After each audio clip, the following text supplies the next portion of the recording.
नमस्कार विद्यार्थी मित्रांनो, आज आपण 5वी स्कॉलरशिपसाठी कागद मापन या घटकाचा अभ्यास करणार आहोत. कागद मापन करताना आपल्याला ही एकक इथे लागतात. तर कोणकोणती एकक आहेत बघा. पहिलं एकक आहे डझन. डझन मध्ये किती कागद असतात? एक डझन मध्ये असतात 12 कागद. एक दस्त्यामध्ये किती कागद असतात? तर त्यामध्ये असतात 24 कागद. एक ग्रोस मध्ये किती कागद असतात? तर किती असतात कागद? 144.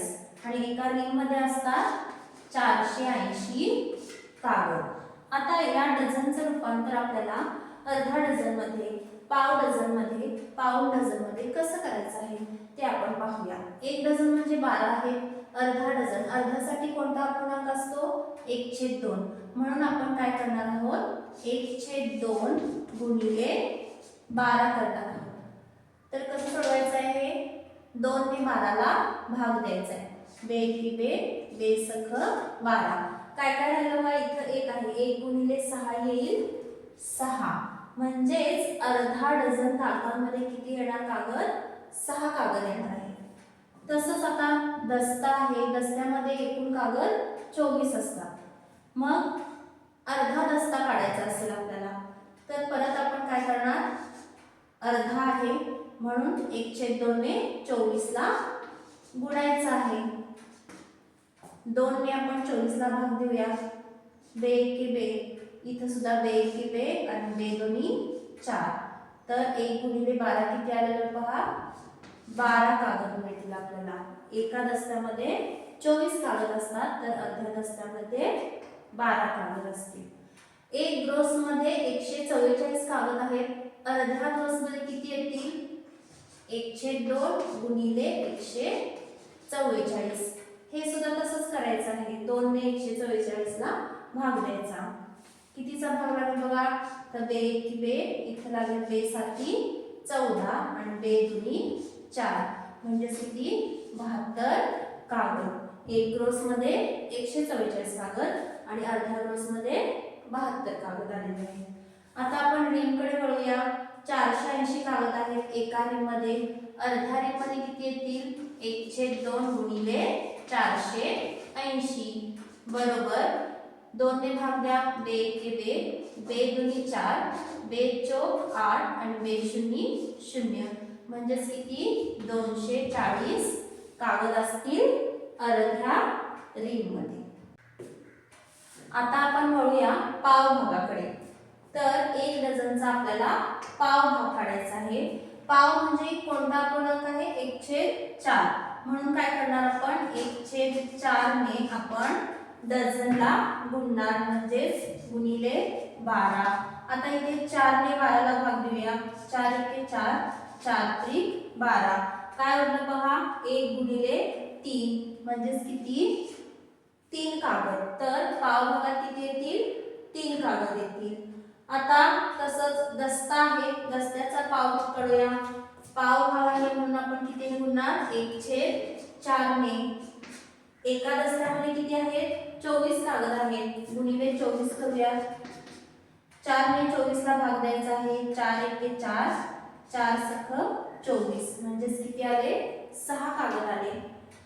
आता आपण ग्रोसचे पाहू. पाव भाग किती होतात? एक ग्रोस म्हणजे 144 कागद आहेत. तर आपण काय करू? 1/4 ने 144 ला गुणूया. 4 ने 144 ला आपल्याला भाग द्यायचा आहे. तुम्हाला इथं डायरेक्ट भाग देता येत नसेल तर तुम्ही साइडला नेहमीचा भागाकार जो असतो असा 144 ला किती भागायचा आहे? 4 ने भागायचा आहे. असाही करू शकता. आता मी इथे 4 ने 144 ला भाग देणार आहे. 4 त्रिक 12 उरले 2 आणि 4 सख 24. म्हणजेच किती मिळाले? 36 कागद असतील पाव भागामध्ये. कोणाच्या? एक ग्रोसचा जर आपण पाव भाग घेतला म्हणजेच किती? पाव ग्रोस घेतला तर. आता रिम आहे. रिमचा सुद्धा पाव भाग काढूया. 1/4 गुणिले 480. बघा 4 ने भाग द्यायचा आहे. 4 एके 4, इथे सुद्धा 4 एके 4, 4 दोन्ही 8 आणि 4 शून्य 0. म्हणजेच किती? 120 कागद आलेले आहेत पाव भागामध्ये रिमच्या. आता वळूया आपण पाऊण भाग किती येतो पाहूया. 1 डझनचा आपल्याला काढायचा आहे पाऊण भाग. पाऊण म्हणजे किती रे? 3/4. तर 3/4 ने काय करायचं आपल्याला? 1 डझनला गुणायचं. 1 डझन म्हणजे किती? 12 कागद. मग आता इथं 3 पण आहे, 4 आहे. 4 ने भाग द्यायचा आहे आणि 3 ने गुणायचं आहे. पहिल्यांदा भाग घेऊया. 4 त्रिक 12. काय झालं पहा? 3 गुणिले 3, 3 त्रिक 9 आलं आहे. तसंच आता दस्त्यामध्ये 24 कागद आहेत, तर पाऊण दस्त्यामध्ये किती येतील? 3/4 ने दस्त्याला गुणूया. दस्ता म्हणजे किती? 24 कागद.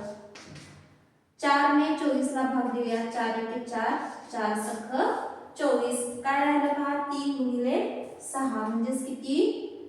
18 कागद आलेले आहेत. आता ग्रोसचे करूया पाऊण भाग. एक ग्रोस म्हणजे 144 कागद आहेत.